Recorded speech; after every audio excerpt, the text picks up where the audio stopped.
onion and garlic, siling haba, luya o ginger, onion leaves,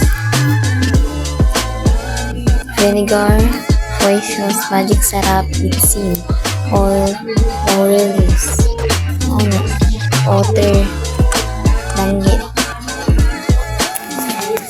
So, hugasan pa na siya para malimpyo. Hugasan na natin mga mi. And, ayan, andam na itong baha. Lunod ang mantika.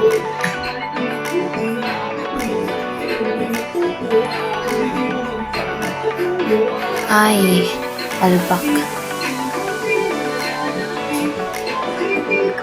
Palpak talaga siya mga mi. Lunod mo na yung luya, siling haba, onion, garlic, at saka yung onion leaves. Sugtayin mo lang. Isunod mo na yung isda na danggit. Fresh na fresh. Gikan sa panggal.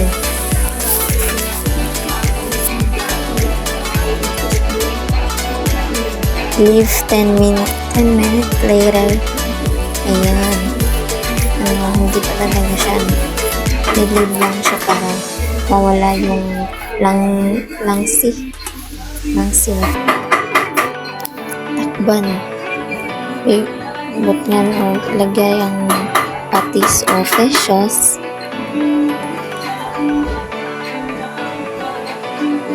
Ikalawa. Depende lang sa inyo kung yung grams na ilalagay nyo, pero sa amin mas konti lang para hindi naman sobrang alam. Ikalawa naman ng suka o vinegar. Laurel leaves. 10 pireso. 10 minutes later. Ayan. Malapit na maluto.